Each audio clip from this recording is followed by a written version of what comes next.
Ang pera ay parang buhangin na unti-unting dumudulas sa pagitan ng iyong mga daliri. Araw-araw kang gumigising para magsikap, ngunit sa dulo ng buwan ay pakiramdam mo ay may kulang pa rin. May pagod sa katawan at may tanong sa loob kung bakit tila walang naiipon. Hindi ito simpleng problema ng pera, kundi hamon sa disiplina at pananaw sa buhay.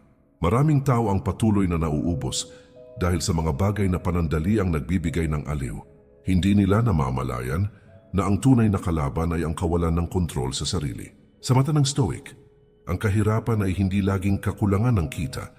Ito ay madalas bunga ng pamumuhay na walang malinaw na hangganan. Kaibigan at kapatid, muli inaanyayahan kita na mag-subscribe sa ating channel para lagi kang updated sa mga bagong videos na aking gagawin at pakishare na din ito sa iyong mga kaibigan at tayo nang baguhin ang pananaw natin sa buhay. Ayon kay Marcus Aurelius, ang taong kontento sa kaunti ay mas mayaman kaysa sa taong alipin ng marami. Ang kaisipang ito ay hindi tungkol sa pagtanggi sa yaman, kundi pag-angkin ng kapayapaan. Ito ang pundasyon ng isang buhay na hindi basta nauuga ng pagkawala. Ang patuloy na pagkaubos ng pera ay senyales ng paulit-ulit na maling direksyon.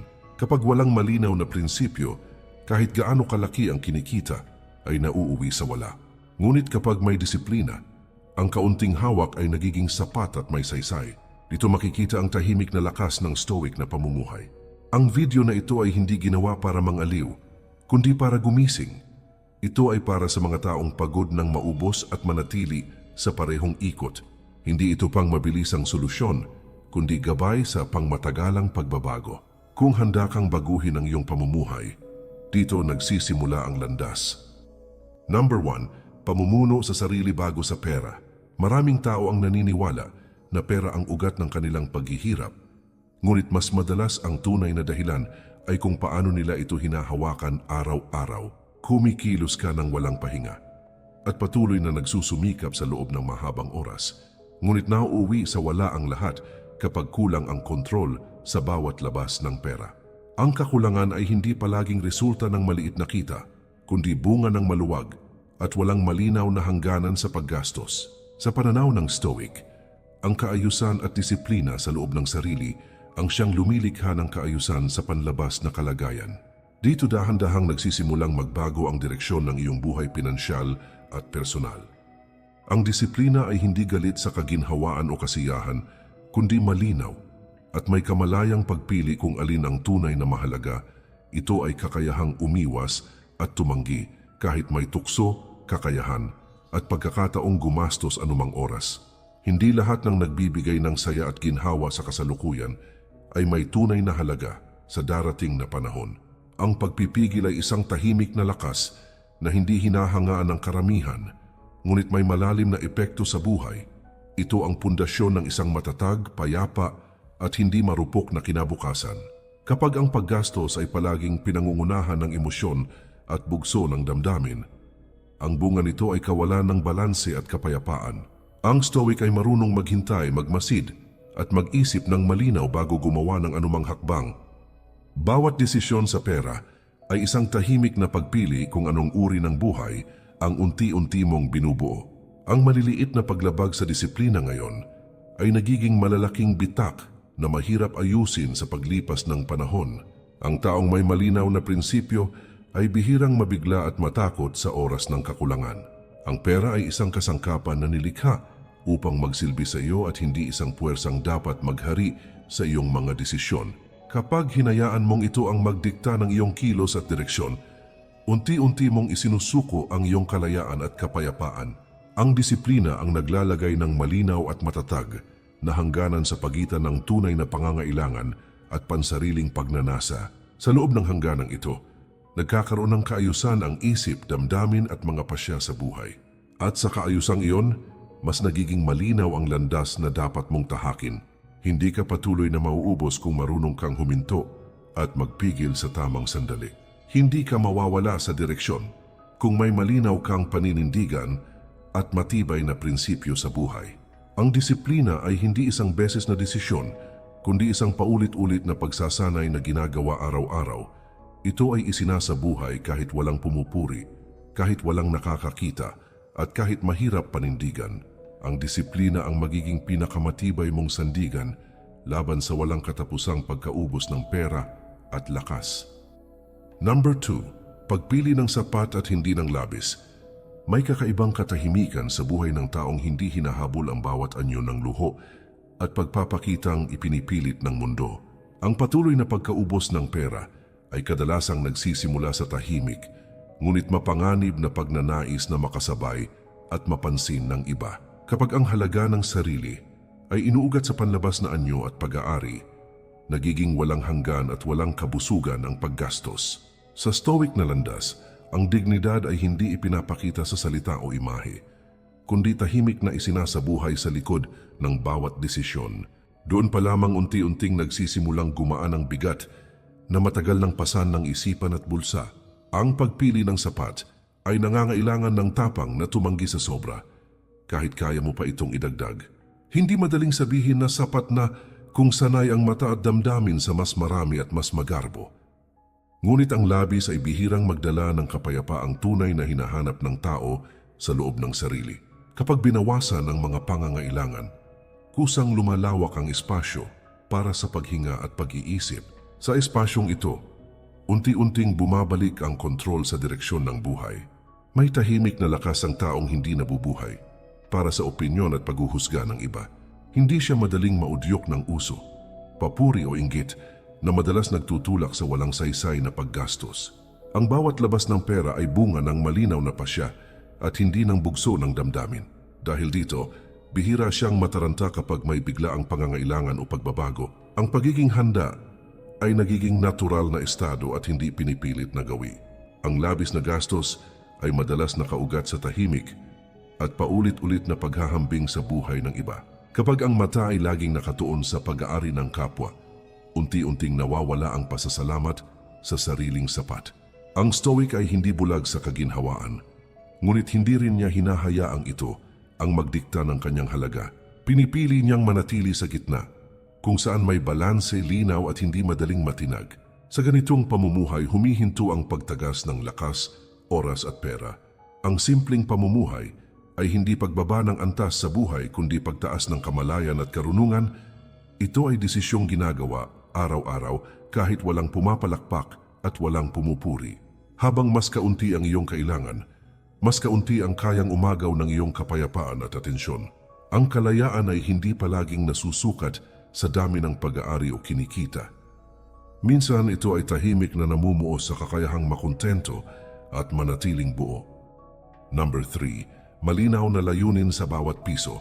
May mga taong patuloy na nauubusan ng pera, hindi dahil kulang ang kanilang kinikita, kundi dahil wala itong malinaw na patutunguhan sa araw-araw.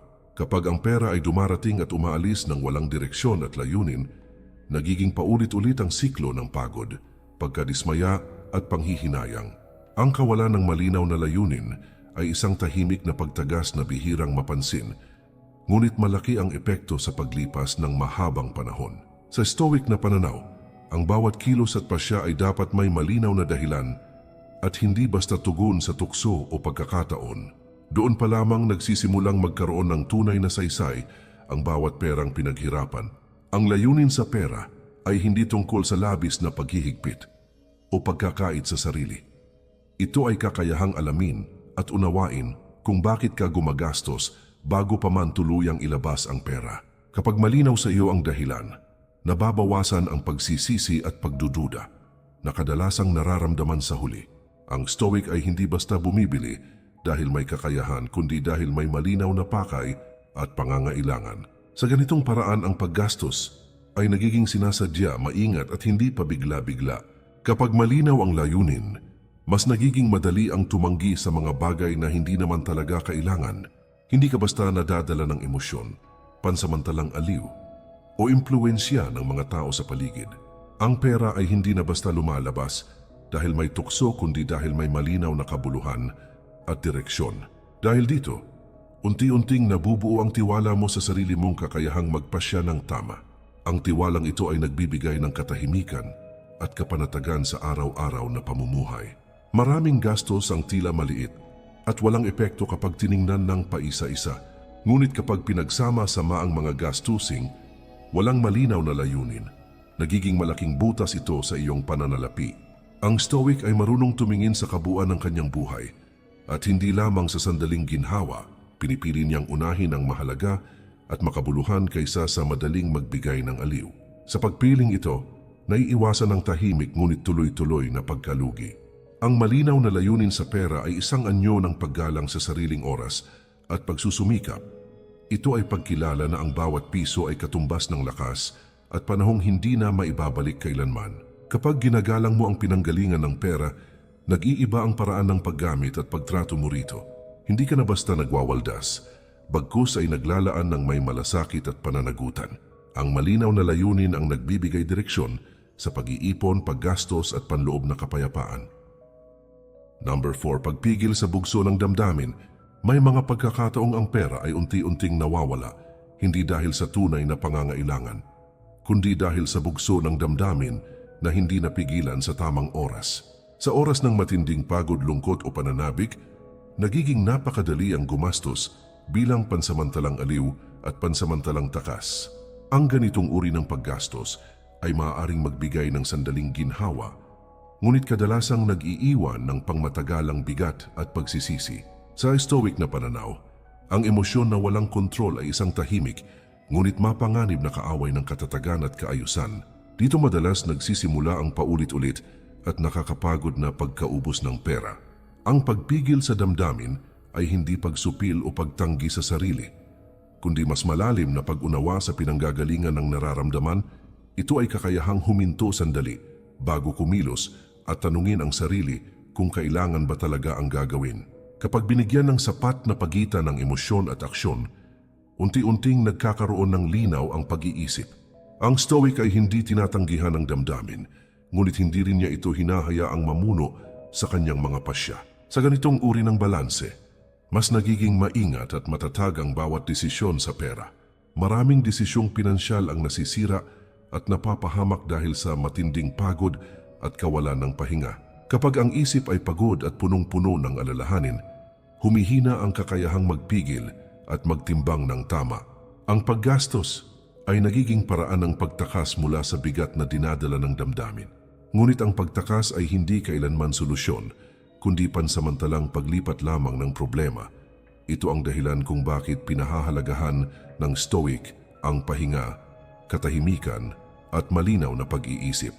Kapag natutunan mong pagmasdan ang iyong damdamin nang hindi agad kumikilos, may mahalagang pagbabagong nagsisimulang mangyari sa loob. Unti-unti mong nakikilala ang mga sitwasyong palaging nagtutulak sa iyo na gumastos ng walang plano. Sa pagkilalang ito, nagkakaroon ka ng kapangyarihang pumili ng ibang tugon at mas mahinahong aksyon. Ang pera ay hindi na ginagamit bilang pampuno ng kakulangan o pang-aliw sa loob. Sa halip, nagiging kasangkapan ito na ginagamit ng may malinaw na layunin at pag-iingat. Ang pagpigil sa bugso ng damdamin ay isang anyo ng lakas na bihirang ipagmalaki, ngunit napakahalaga. Ito ay disiplina na hinuhubog sa tahimik, paulit-ulit at madalas mahirap na pagsasanay sa sarili. Hindi ka agad magiging perpekto sa prosesong ito, ngunit bawat pag-iwas ay isang hakbang patungo sa mas maayos na buhay. Sa paglipas ng panahon, unti-unting nababawasan ang pagsisisi, pagod at panghihinayang. Ang katahimikan ng loob ang nagiging pinakamalaking ipon na hindi kayang nakawin ng mundo. Number 5, paggalang sa maliit na halaga. May mga tao na patuloy na nawawalan ng pera hindi dahil sa malalaking gastos na minsanang nangyayari, kundi dahil sa tuloy-tuloy na pagwawalang bahala sa maliliit na halaga. Ang mga tila walang saysay na gastos na inuulit araw-araw ay unti-unting nagiging malaking kawalan kapag pinagsama-sama sa paglipas ng mahabang panahon. Dahil hindi agad ramdam ang epekto ng mga ito, nagiging madali at parang normal na lamang ang pag-ulit ng parehong pagkakamali. Sa Stoic na pananaw, ang maliliit at araw-araw na kilos ang tahimik na humuhubog sa malaking direksyon ng buong buhay. Dito madalas nagsisimula ang unting pagkalagas ng ipon nang hindi man lang namamalayan. Ang paggalang sa maliit na halaga ay hindi pagiging kuripot o maramot, kundi pagiging mulat at may kamalayan. Ito ay kakayahang kilalanin na ang bawat piso ay may pinanggalingan na oras, lakas at sakripisyo. Kapag binabaliwala ang maliliit na gastos, Tila binabaliwala rin ang sariling pagsusumikap at pagod. Ang Stoic ay marunong mag-ingat, hindi dahil sa takot siyang mawalan, kundi dahil may malalim siyang pagpapahalaga sa kanyang pinaghirapan. Sa ganitong uri ng pag-iisip, nagiging mas maingat at sinasadya ang bawat desisyon. Maraming tao ang nagsasabing maliit lang ito, kaya hindi naman mahalaga sa kabuuan. Ngunit ang paulit-ulit na maliit ay bihirang manatiling maliit kapag dumating na ang panahon ng pagsasama-sama. Ang mga hindi napansing labas ng pera ay nagiging ugat ng pagtataka kung saan ito lahat napunta. Ang Stoic ay marunong magbilang at magmasid hindi lamang sa malaki kundi pati sa tila walang halaga. Sa ganitong ugali, nababawasan ang hindi inaasahang kakulangan at pangamba. Kapag sinimulan mong igalang ang maliit na halaga, may tahimik na pagbabagong nagaganap sa iyong disiplina. Mas nagiging malinaw kung alin ang talagang kailangan at alin ang nakasanayang luho lamang. Ang paggastos ay nagiging mas mabagal, mas maingat, ngunit mas may saysay sa huli. Unti-unti ring bumabagal ang pagtagas ng iyong lakas, oras at pera. Ang kontrol ay dumarating hindi sa biglaan, kundi sa tuloy-tuloy at consistent na pag-iingat. Ang paggalang sa maliit ay isang pagsasanay sa mas malaking responsibilidad sa hinaharap. Ito ay paghahanda sa oras na mas malaki na ang iyong hawak at mas mabigat na ang iyong pinamamahalaan. Ang taong hindi marunong mag-ingat sa kaunti ay kadalasang nahihirapang mag-ingat sa marami. Sa Stoic na landas, ang katapatan na disiplina sa maliit ay tanda ng kahandaan sa mas malaki. Ang pag-iingat sa maliit ang nagiging pundasyon ng tibay, katiwasayan at panloob na kapayapaan. Number 6. Pagpapaliban ng agarang kasiyahan. May mga buhay na unti-unting nauubos hindi dahil kulang ang pinagkukunan ng pera, kundi dahil inuuna ang agarang aliw kaysa sa pangmatagalang kapayapaan. Ang kagustuhang maramdaman agad ang ginhawa at kasiyahan ay nagiging dahilan ng mga desisyong may mabigat at pangmatagalang kapalit kapag ang kasalukuyang sandali lamang ang pinapahalagahan. Unti-unting nawawala sa paningin ang mga darating na araw at taon. Sa Stoic na pananaw, ang kakayahang maghintay at magpigil ay tanda ng tunay na lakas at hindi kailanman ng kahinaan. Dito nagsisimulang maunawaan ang malalim na halaga ng pagpipigil at pagtitimpi. Ang pagpapaliban ng kasiyahan ay hindi pagtanggi sa kaligayahan o pag-iwas sa ginhawa. Ito ay paggalang sa tamang panahon at tamang dahilan bago kumilos. Ito ay kakayahang magsabi ng hindi ngayon kahit may pagkakataon at kakayahang magsaya agad. Kapag natutunan mong maghintay, mas nagiging malinaw at maayos ang mga desisyon sa pera at buhay. Ang Stoic ay pumipili ng mas matibay at pangmatagalang bunga kaysa sa mabilis at panandaliang aliw. Maraming paggastos ang ginagawa, hindi dahil sa tunay na pangangailangan, kundi dahil may pakiramdam na gustong punan. Ang agarang kasiyahan ay nagiging panakip sa pagod, lungkot o pakiramdam ng kawalan ng direksyon. Ngunit ang kasiyahang binili gamit ang pera ay bihirang magtagal at kadalasang may kasunod na bigat at pagsisisi. Ang Stoic ay hinaharap ang sariling damdamin sa halip na takasan ito sa pamamagitan ng paggastos. Sa pagharap na ito, unti-unting nabubuo ang tunay na katatagan at tibay ng loob. Kapag pinili mong maghintay bago kumilos, may espasyong nabubuo sa pagitan ng pagnanais at aksyon. Sa espasyong iyon, nagkakaroon ka ng pagkakataong mag-isip ng malinaw at timbangin ang mga posibleng bunga. Hindi ka na basta nadadala ng tukso, emosyon o init ng sandali. Ang pera ay nagiging kasangkapan ng layunin at direksyon at hindi gantimpala ng damdamin. Sa ganitong paraan, unti-unting nagbabago ang iyong mga gawi at pananaw. Ang pagpapaliban ng kasiyahan ay isang tahimik, ngunit makapangyarihang pagsasanay ng karakter. Ito ay hindi madali at kadalasang laban sa mga nakasanayan at paulit-ulit na gawi. Ngunit bawat sandaling pinili mong maghintay ay dagdag lakas at kontrol sa iyong sarili. Sa paglipas ng panahon, mas nagiging malinaw ang iyong mga hangarin at direksyon sa buhay. Ang kakayahang maghintay ang nagdadala ng tunay, matatag at pangmatagalang ginhawa. Number 7, tahimik na pag-iipon at paghahanda. May mga taong patuloy na nabibigla sa kakulangan, hindi dahil wala silang kinikita o pinagkukunan, kundi dahil wala silang inihahandang sandigan para sa hinaharap. Kapag ang bawat pisong pumapasok ay agad nauubos sa kasalukuyang pangangailangan at luho, Ang hinaharap ay nagiging puno ng pangamba at kawalan ng katiyakan. Ang kakulangan sa paghahanda ay isang tahimik na panganib na bihirang maramdaman hanggang sa dumating ang sandaling kailangan na ito.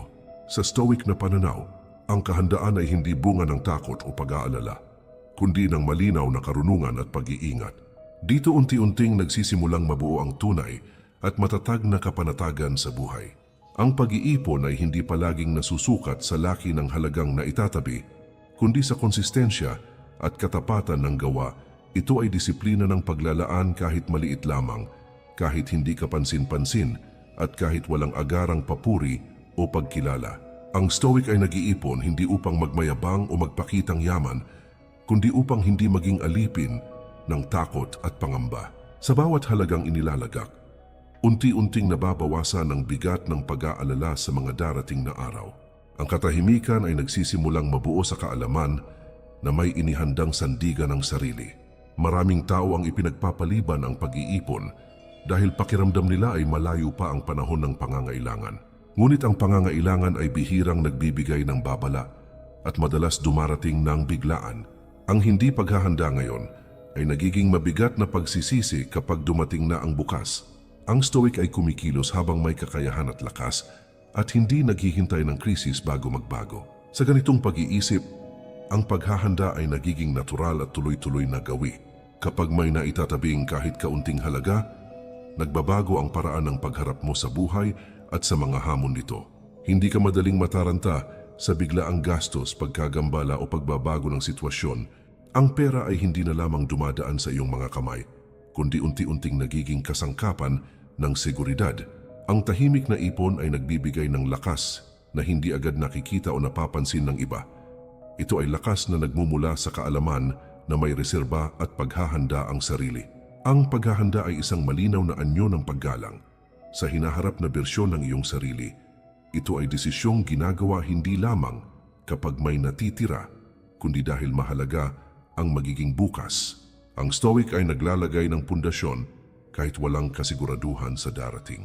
Sa bawat araw na pinipili mong maglaan at magtabi, pinipili mo rin ang kapanatagan. Ang tahimik at tuloy-tuloy na paghahanda ang nagiging sandigan sa oras ng pagsubok. Number 8. Pagkilala sa tunay na kailangan. May mga tao na patuloy na nauubos ang kanilang pera, hindi dahil kulang ang kita, kundi dahil nalilito sila sa pagitan ng tunay na kailangan at pansariling gusto. Kapag ang pagnanasa ay paulit-ulit na ipinapantay sa pangangailangan, unti-unting nawawala ang malinaw na hangganan sa bawat paggastos. Ang ganitong uri ng kalituhan ay tahimik, ngunit tuloy-tuloy na sumisira sa disiplina at kaayusan ng pamumuhay. Sa Stoic na pananaw, ang malinaw na pagkilala sa sapat at mahalaga ang pundasyon ng tunay na kalayaan. Dito nagsisimulang tumigil ang walang katapusang paghabol na nauuwi lamang sa pagod at kakulangan. Ang tunay na kailangan ay kakaunti lamang at kadalasang simple sa anyo at layunin.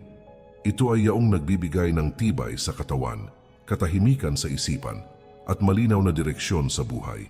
Maraming bagay ang inaakala nating mahalaga hindi dahil sa tunay na pangangailangan, kundi dahil sa impluwensiya ng paligid at opinyon ng iba. Ngunit kapag humupa ang ingay at paghahambing, kusang lumilitaw kung alin ang may tunay na halaga. Ang Stoic ay marunong maghiwalay ng mahalaga at hindi mahalaga sa tahimik na pagninilay. Kapag malinaw ang pagkilala sa tunay na kailangan, nagiging mas magaan at mas payapa ang bawat desisyon sa pera. Hindi ka na madaling maakit ng mga alok, uso o pangakong walang tunay na kabuluhan. Ang paggastos ay nagiging tugon sa malinaw na layunin at hindi sa pansamantalang tukso. Dahil dito, unti-unting bumabagal ang pagkaubos ng iyong pinaghirapan. Ang kalinawan ay nagiging matibay na sandigan ng disiplina at pagpipigil. Maraming tao ang nagkakamali sa paniniwalang ang mas marami ay laging mas mabuti at mas ligtas. Ngunit ang labis ay kadalasang nagdadala ng mas maraming bigat kaysa ginhawa sa paglipas ng panahon. Ang Stoic ay hindi hinahabol ang dami ng pag-aari, kundi ang sapat para sa maayos na pamumuhay. Sa pagpiling ito, natutuklasan ang katahimikan na hindi kailanman nabibili ng pera. Ang buhay ay nagiging mas simple, mas malinaw at mas buo. Ang pagkilala sa tunay na kailangan ay isang panghabambuhay na pagsasanay na hindi agad natatapos. Ito ay ginagawa araw-araw sa bawat maliit at tila simpleng pasya. Habang mas nagiging malinaw ang iyong pamantayan sa buhay, mas nababawasan ang pagkaligaw at panghihinayang. Ang pera ay nagiging kasangkapan ng layunin at direksyon at hindi sentro ng iyong pagkatao. Ang sapat ang nagiging tahimik na daan tungo sa panloob na kapayapaan. Hindi laging sagot ang mas malaking kita sa problema ng palaging pagkaubos ng pera sa pang-araw-araw na pamumuhay. Madalas ang tunay na solusyon ay nagmumula sa tahimik, ngunit malalim na pagbabago sa pag-iisip, disiplina at paraan ng pagharap sa sarili. Ang pera ay hindi sumusunod sa dami ng pangarap, kundi sa lalim ng pagpipigil at linaw ng prinsipyo. Kapag natutunan mong pamahalaan ang loob, kusa ring umaayos ang mga bagay na nasa labas. Kaibigan at kapatid, muli inaanyayahan kita na mag-subscribe sa ating channel para lagi kang updated sa mga bagong videos na aking gagawin at pakishare na din ito sa iyong mga kaibigan at tayo nang baguhin ang pananaw natin sa buhay. Ang Stoic ay hindi umaasa sa swerte, bigla ang pagkakataon o mabilis na pagbabago ng kapalaran. Umaasa siya sa sariling disiplina, matibay na pasya at kakayahang mamuhay ng may sapat at kabuluhan. Sa ganitong pananaw, ang kakulangan ay nagiging guro na humuhubog sa karakter at hindi sumpa na sumisira ng loob. Ang kasapatan ay nagiging tahimik na lakas na hindi kayang agawin ng anumang pangyayari o pagsubok. Kapag malinaw ang iyong mga hangganan, nagiging mas payapa ang isipan kahit hindi labis ang iyong hawak. Hindi na kailangan patunayan ang halaga ng sarili sa pamamagitan ng paggastos, pag-aari o paghahambing sa iba. Ang tunay na yaman ay ang kakayahang mamuhay ng hindi alipin ng pagnanasa at takot. Sa katahimikang ito, unti-unting nabubuo ang tunay at matibay na kalayaan.